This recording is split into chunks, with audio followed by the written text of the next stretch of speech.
एक पेशेवर हत्यारा अपने मिशन को अंजाम देने के लिए निशाना साधे बैठा होता है। तभी अचानक एक खूबसूरत लड़की उसके निशाने के सामने आकर खड़ी हो जाती है। अपने काम में माहिर होने की वजह से वह तुरंत अपना स्कोप हटाकर फिर से टारगेट पर फोकस करता है, लेकिन इंसानी कमजोरी उस पर हावी हो जाती है और वह एक बार फिर उस लड़की की तरफ देख लेता है। हत्यारे को तुरंत एहसास होता है कि वह गलती कर रहा है, इसलिए वह खुद को संभालने के लिए अपनी घड़ी देखने लगता है। समय था 65 सेकंड का वह पल जब उसका फोकस सबसे ज्यादा तेज होता था। वह अपनी बंदूक को मजबूती से पकड़ लेता है और पूरी तैयारी के साथ ट्रिगर दबा देता है, लेकिन किस्मत को कुछ और ही मंजूर था।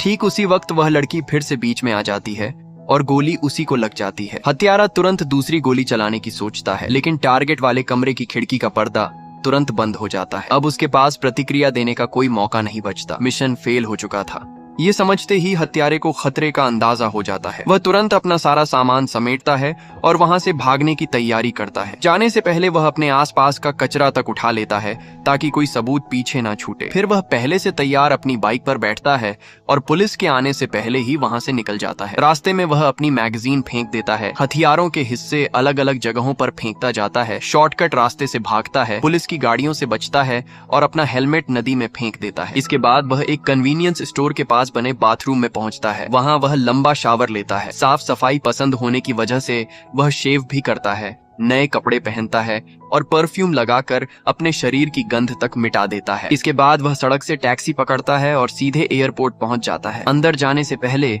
वह अपनी आखिरी बंदूक भी कूड़ेदान में फेंक देता है। इतनी सावधानी बरतने के बावजूद सिक्योरिटी चेक के समय उसे डर लगता है कि कहीं पुलिस डॉग उसकी गंध पकड़ ना ले। एक पल के लिए उसकी और कुत्ते की नजरें मिलती हैं। वह तुरंत आसपास का माहौल देखता है और बिना कुछ बोले लाइन छोड़कर वहां से हट जाता है। वह इतना परफेक्शनिस्ट था कि आखिरी मौके पर कोई भी रिस्क नहीं लेना चाहता था। वह फिर बाथरूम में जाकर कई बार हाथ धोता है। हाथ धोते धोते वह अपनी घड़ी भी फेंक देता है ताकि कोई पहचान का निशान ना रहे। इसके बाद वह नकली नाम से नई फ्लाइट टिकट खरीदता है और सफलतापूर्वक सिक्योरिटी पार कर लेता है। फ्लाइट में बैठने के बाद वह अपने बॉस को कॉल करके बताता है कि मिशन फेल हो गया है। बॉस पहले हैरान होता है, लेकिन उसे सांत्वना देते हुए कहता है कि वह चिंता न करे, मामला जल्द संभाल लिया जाएगा। कॉल खत्म होते ही हत्यारा अपना सिम कार्ड निकालकर फोन को पैर से कुचल देता है, लेकिन फ्लाइट में बैठने के बाद भी वह पूरी तरह सतर्क रहता है और तभी उसे एक संदिग्ध सूट पहना आदमी दिखाई देता है। फ्लाइट में बैठने के बाद भी हत्यारा पूरी तरह चौकन्ना रहता है। उसकी नजर बार बार उस सूट पहने आदमी पर जाती है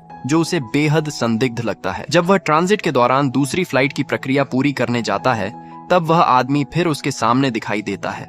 इतना ही नहीं, जब वह वेटिंग एरिया में बैठा होता है, तब भी वही आदमी आसपास नजर आता है। वर्षों के अनुभव के आधार पर हत्यारा समझ जाता है कि यह महज इत्तेफाक नहीं हो सकता। उसे शक हो जाता है कि शायद कोई उसका पीछा कर रहा है। रिस्क लेने की बजाय वह तुरंत फैसला करता है और उस फ्लाइट को छोड़ देता है। वह तय करता है कि एक रात एयरपोर्ट के होटल में रुककर हालात समझना ज्यादा सुरक्षित रहेगा।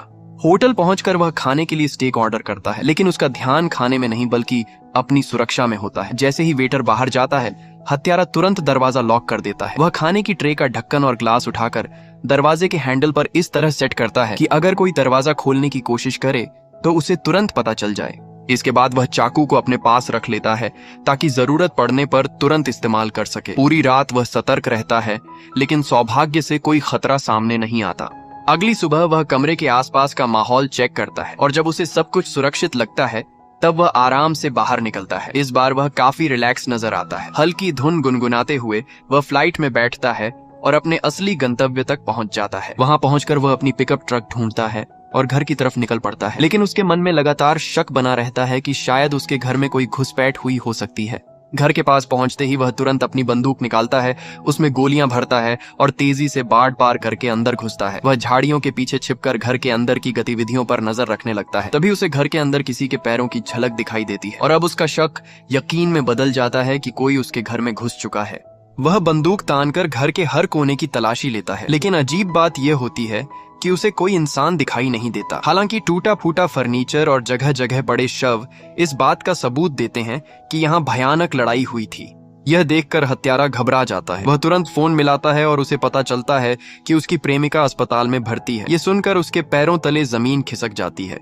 उसकी प्रेमिका का भाई उसे बताता है कि हमलावर 2 लोग थे, एक आदमी और एक महिला। हमला करने के बाद वे हरे रंग की एक कार में भागे थे जो ऊपर लगी लाइट से टैक्सी जैसी लग रही थी।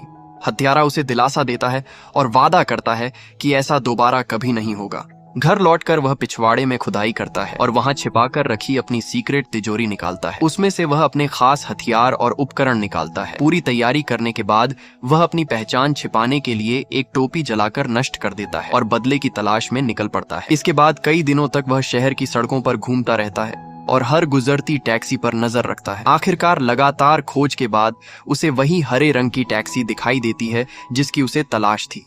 रात होने पर वह उस टैक्सी के पार्किंग एरिया तक पहुंच जाता है। वहां वह चौकीदार से जानकारी निकालने की कोशिश करता है। सुराग मिलने के बाद वह जानबूझकर अपने कमरे को अस्त व्यस्त कर देता है और पैसे जमीन पर बिखेर देता है ताकि यह सब एक लूट जैसा लगे। अगली सुबह वह सड़क किनारे गाड़ी खड़ी करके ड्राइवर के आने का इंतजार करता है। तभी उसकी नजर एक घुंघराले बालों वाले आदमी पर पड़ती है और वही आदमी उस टैक्सी का ड्राइवर निकलता है।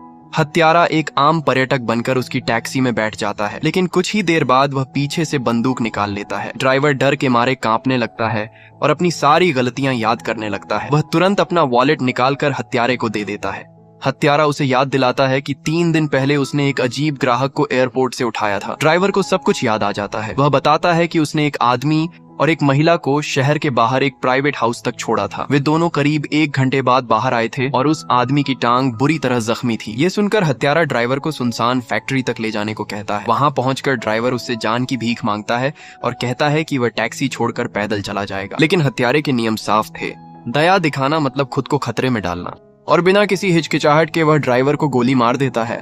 उसके बाद वह ऐसे निकल जाता है जैसे कुछ हुआ ही नहीं। टैक्सी ड्राइवर को खत्म करने के बाद हत्यारा अब सीधे उन लोगों तक पहुंचने का फैसला करता है जिन्होंने उसके घर पर हमला करवाया था। वह अपनी पहचान बदलता है और अपने बॉस से मिलने की योजना बनाता है। वह एक नई कार किराए पर लेता है और अपने गुप्त वेयर हाउस पहुंचता है। यह कोई साधारण गोदाम नहीं था, बल्कि वहां अलग अलग हथियारों का पूरा जखीरा मौजूद था। शहर में उसके ऐसे हजारों वेयर हाउस थे और हर जगह अलग अलग हथियार छिपा कर रखे गए थे।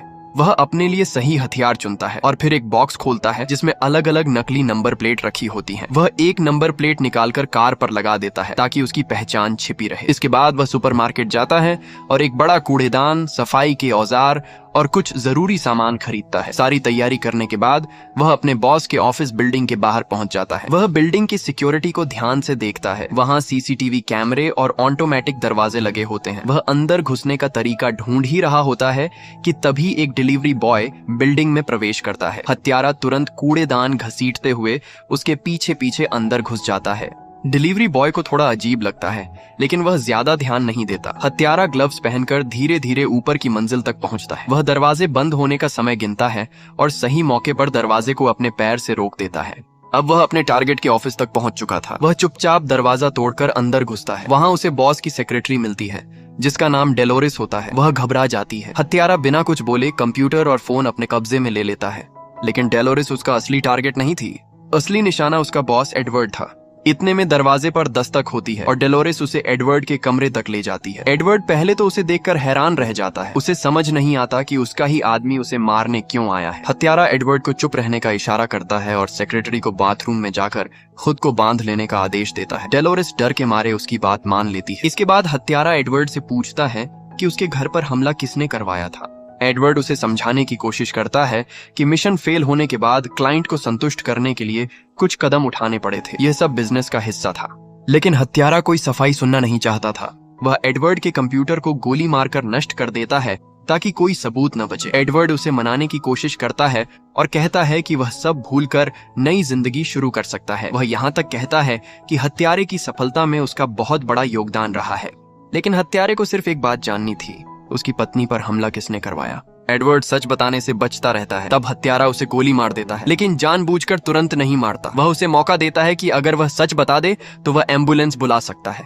फिर भी एडवर्ड कुछ नहीं बताता और कुछ ही मिनटों में उसकी मौत हो जाती है। हत्यारा तुरंत सबूत मिटाने के लिए अखबार बिछाता है ताकि खून जमीन पर ना फैले, लेकिन उसकी योजना थोड़ी गड़बड़ा जाती है क्योंकि एडवर्ड उम्मीद से जल्दी मर जाता है। अब वह पहले से लाया हुआ बड़ा कूड़ेदान अंदर लाता है और शव को उसमें डाल देता है। जाने से पहले उसे सेक्रेटरी डेलोरिस को भी संभालना था।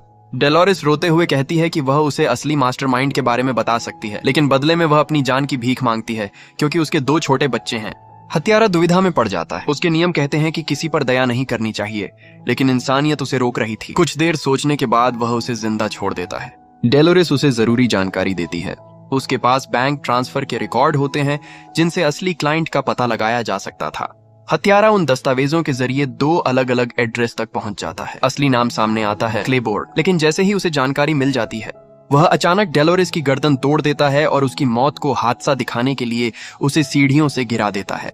अब हत्यारा पूरी तरह सबूत मिटाने में जुट जाता है। वह एडवर्ड की लाश को टुकड़ों में काटकर केमिकल से नष्ट कर देता है और बचा हुआ कचरा समुद्र में फेंक देता है। कार को साफ करके वह नकली नंबर प्लेट भी हटा देता है और कार वापस कर देता है। एक और परफेक्ट क्राइम पूरा हो चुका था, लेकिन हत्यारे का बदला अभी खत्म नहीं हुआ था। अब उसका अगला निशाना था क्लेबोर्न। अब हत्यारा अपने असली टारगेट क्लेबोर्न तक पहुंचने के लिए पूरी तैयारी करता है। वह नई पहचान बनाता है, दूसरी कंपनी से कार किराए पर लेता है और दिए गए पते पर पहुंचकर इलाके की अच्छी तरह जांच करता है। उसके लिए किसी भी नए स्थान को समझना बेहद जरूरी होता था। जांच करने के बाद वह सुपरमार्केट जाता है और महंगा मांस, भारी मात्रा में नींद की गोलियां और शराब खरीदता है। फिर वह कार में बैठकर रात होने का इंतजार करता है। कुछ देर बाद टारगेट घर लौटता है। हत्यारा धीरे धीरे घर की ओर बढ़ता है, लेकिन अचानक वहां मौजूद खतरनाक कुत्ता जोर जोर से भौंकने लगता है। मगर हत्यारा पहले से तैयार था। वह मांस में नींद की दवा मिलाकर कुत्ते को खिला देता है। कुछ ही देर में कुत्ता सो जाता है। अब हत्यारा घर के अंदर घुस जाता है। वह हर कमरे की तलाशी लेता है, लेकिन तभी अचानक एक ताकतवर आदमी उस पर हमला कर देता है। दोनों के बीच भयानक हाथापाई शुरू हो जाती है। लड़ाई के दौरान हत्यारे की बंदूक नीचे गिर जाती है और वह निहत्था हो जाता है। वह आदमी ताकत में उससे ज्यादा मजबूत होता है और उसे बुरी तरह पीटने लगता है, लेकिन हत्यारा हार मानने वालों में से नहीं था। मौका मिलते ही वह लोहे की छड़ उठा लेता है और जोरदार हमला करता है। लंबी और खतरनाक लड़ाई के बाद आखिरकार वह उस आदमी को गोली मारकर खत्म कर देता है। लड़ाई का शोर सुनकर कुत्ता फिर जाग जाता है और हत्यारे पर हमला करने की कोशिश करता है। किसी तरह वह वहां से भाग निकलता है और सबूत मिटाने के लिए पूरे घर में आग लगा देता है। अब वह बुरी तरह घायल हो चुका था, लेकिन बदला अभी बाकी था। कुछ समय बाद वह दूसरे टारगेट एक महिला वन तक पहुंचता है। वह उसका पीछा करता है और सही मौके का इंतजार करता है। जब वह महिला अकेले डिनर कर रही होती है, तब हत्यारा उसे बंदूक दिखाकर अपने साथ चलने को मजबूर करता है। महिला बताती है कि उसने हत्यारे की पत्नी पर हमला नहीं करवाया था। वह कहती है कि उसने उस हमले को रोकने की कोशिश भी की थी, लेकिन उसके साथी ने उसकी बात नहीं मानी। हत्यारा उसके साथ बाहर निकलता है, लेकिन उसके नियम उसे भावनाओं में बहने की इजाजत नहीं देते। वह महिला को खत्म कर देता है और अपने आखिरी टारगेट की ओर बढ़ जाता है। अब वह क्लेबोर्न तक पहुंचने की योजना बनाता है। वह बैंक में अपने सारे पैसे विदेशी अकाउंट में ट्रांसफर कर देता है ताकि भविष्य में कोई उसका पता ना लगा सके। फिर वह हथियार खरीदता है और क्लेबोर्न के घर में घुसने के लिए इलेक्ट्रॉनिक चाबी की कॉपी बनाता है। रात के समय जब क्लेबोर्न घर से बाहर होता है, हत्यारा उसकी सिक्योरिटी सिस्टम को पार करके अंदर घुस जाता है। वह सीधे उसके पीछे पहुंचकर बंदूक तान देता है। क्लेबोर्न डर जाता है और समझ नहीं पाता कि यह सब क्यों हो रहा है। हत्यारा उसे अपने घर का पता दिखाता है। तब क्लेबोर्न को याद आता है कि उसने सिर्फ सुरक्षा के लिए पैसे दिए थे और हमला करवाने का फैसला उसके मैनेजर एडवर्ड ने लिया था। उसे समझ आ जाता है कि पूरा खेल एडवर्ड ने ही रचा था। यह सुनकर हत्यारा समझ जाता है कि असली मास्टरमाइंड अब मर चुका है। वह क्लेबोर्न को चेतावनी देता है कि अगर उसने फिर कभी ऐसा कुछ करने की कोशिश की तो वह कहीं भी पहुंच सकता है। यह कहकर वह वहां से चला जाता है। आखिरकार बदले की आग शांत हो जाती है। कुछ समय बाद हत्यारा अपनी घायल पत्नी के साथ नई जिंदगी शुरू करता है। दोनों दूसरे देश में जाकर शांत और सामान्य जिंदगी जीने लगते हैं। अब वह खून खराबे से दूर रहकर अपनी मेहनत से कमाई गई आजादी का आनंद लेता है। और इसी के साथ इस खतरनाक हत्यारे की कहानी खत्म होती है, जहां उसने अपने नियमों पर चलते हुए हर दुश्मन को खत्म किया। लेकिन आखिर में उसे समझ आया कि असली सुकून बदले में नहीं बल्कि शांति में होता है। और इसी सीन के साथ ये मूवी यहीं खत्म होती है। अगर आपको कहानी अच्छी लगी हो तो सिर्फ एक लाइक करके चैनल को सब्सक्राइब कर लीजिए। मिलते हैं अगले वीडियो में।